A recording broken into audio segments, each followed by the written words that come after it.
Hi friends, कसे आहेत तुम्ही सगळेजण? तर चला आता आपण मस्तपैकी एक चटपटीत नाश्ता बनवूया. त्याच्यासाठी 2 कप मैदा घेतलेला आहे मी आणि इथे 1 स्पून ओवा घेतलेला आहे. त्याच्यामध्ये आपण आता कशा मुलांना सुट्ट्या पडल्यात तर एकदा नाश्ता बनवून ठेवला ते कधीही खाऊ शकतो. तर इथे मी मीठ टाकलेलं आहे आणि इथे 1 चमचा कसुरी मेथी मी ॲड केलेली आहे त्यामध्ये. हा आपण नाश्ता बनवून डब्यात भरून ठेवू शकतो. म्हणजे कधी आता कसं उन्हाळ्यात कधी कधी खायला काही चटपटीत पाहिजे असतं, त्यासाठी आम्ही तुम्ही खाऊ शकता याचं.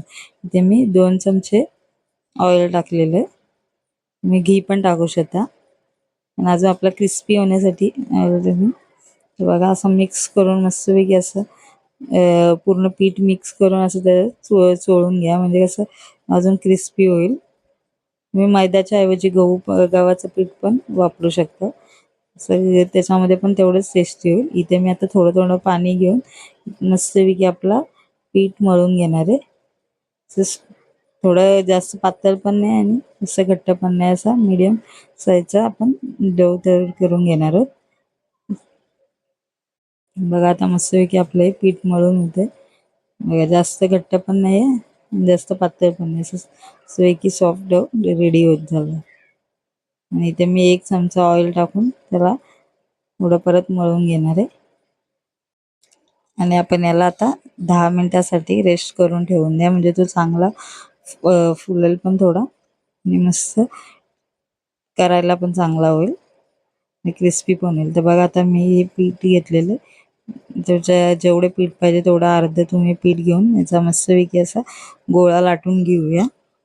याच्यावर बघा त्याचं पीठ वगैरे काय घ्यायची गरज नाही, मस्तपैकी त्याचा गोळा जेवढा पातळ तयार करून घ्या. बघा जास्त जाड पण नाही जास्त पातळ पण नाही, अशा पद्धतीने हा रेडी करून घ्या. जे आकार तुम्हाला पाहिजे त्या आकारात तुम्ही हे बनवू शकता. ते इथे मी करंजीची जे हे आपले हे चमचा असतो त्याच्याने ते कट केलेले, तुम्ही सुरीने पण कट करू शकता. किंवा तुमच्याकडे जर दुसरे कोणते आकाराचे जर सुरी वगैरे असेल तर त्याच्याने पण कट करू शकता. हे चौकोन मी करणार आहे. तुम्हाला जर शंकरपाळीचा आकार द्यायचा असेल तर तशा पण देऊ शकता. बघा मस्तपैकी अशा छोट्या छोट्या रेडी होतील आणि मस्तपैकी आपल्या या बघा रेडी झालेले आहेत. जर तुम्हाला मठ्ठरीसारख्या करायच्या असतील तर तशा पण तुम्ही करू शकता. तर इथे बघा मी मोठी चपाती लाटून घेतलेली आहे आणि त्याच्यावर घी लावून घेतलेलं आहे. जर तुम्हाला मठ्ठरी टाईप जर करायचं असेल तर तशा पण करू शकता. इथे मी फोल्ड करून घेतले आणि परत त्याची आपण मोठी चपाती लाटून घेणार आहोत. बघा म्हणजे अजून क्रिस्पी होण्यासाठी या पद्धतीने तुम्ही करू शकता. बघा मस्तपैकी आपण लाटून घेऊया. आता हे लाटल्याच्या नंतर परत त्याच्यात मी असे छोटे छोटे काप करणार आहेत. बघा जेवढी तुम्हाला मठरी अशी बनवायची तशा पद्धतीने तुम्ही करू शकता. तर मी असे लांब लांबच याच्यामध्ये कट देणार आहे आणि मग नंतर त्याच्यामध्ये छोटे कट देऊन ठेवणार आहे. ते बघा हे सगळे आपले कट दिले. आता इथे मधून मी एक कट दिलेली आणि हे बघा याचा फोल्ड करून घेतलेली. अशा पद्धतीने मी प्रेस करून आपण मठरीसारख्या पण या अशा बाहेर मिळतात तशा टाईपमधल्या पण तुम्ही करून ठेवू शकता. मस्तपैकी क्रिस्पी होतात आणि खायला पण मस्त तेवढ्याच टेस्टी लागतात.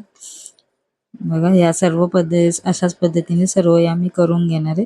तुम्हाला असे नको असतील तर साध्या आपल्या चौकोनमध्ये करून पण तुम्ही करू शकता आणि किंवा शंकरपाळीचा आकार वगैरे देऊ शकता. तर इथे मी आता तेल केलं आणि त्या तेलामध्ये या सगळ्या फ्राय करून घेतलेल्या आहेत. बघा ज्या आपल्या चौकोनमध्ये मी कापल्या होत्या त्या पहिले तेलामध्ये सगळ्या फ्राय करून घेतलेल्या आणि आपण मीडियम गॅसवरच फ्राय करा, म्हणजे त्या मस्तपैकी अशा क्रिस्पी पण होतील आणि आतमध्ये जास्त लगेच जर फास्ट गॅस असेल तर जास्त वेळ आतमध्ये कच्च्या राहतील, म्हणून त्याच्यासाठी जरा 2-3 मिनटं मस्तपैकी त्यांना मंद गॅसवर किंवा मीडियम गॅसवर त्यांना मस्तपैकी क्रिस्पी आणि गोल्डन फ्राय होईपर्यंत त्यांना शिजवून घ्या.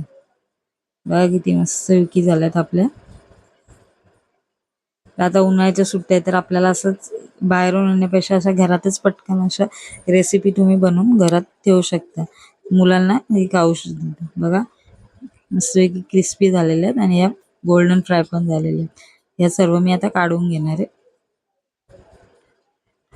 फक्त थंड झाल्यावर आहे ना तरच डब्यात भरा आणि काढताना या थोडा वेळ टिश्यू पेपर ऐवजी तुम्ही अशा चाळणीवर किंवा जाळीवर वगैरे काढल्या तर बरा होता. मी बघा चाळणीवरच काढून ठेवल्या होत्या. किती मस्त अशा या क्रिस्पी झालेल्या आहेत. बघा किती टेम्पटिंग वाटत. अशा बाहेरून आणण्यापेक्षा आपण असं पद्धतीने घरातच बनवू शकतो. हे बघा मस्त झालं. खायला पण तेवढाच टेस्टी लागतं. Thank you for watching.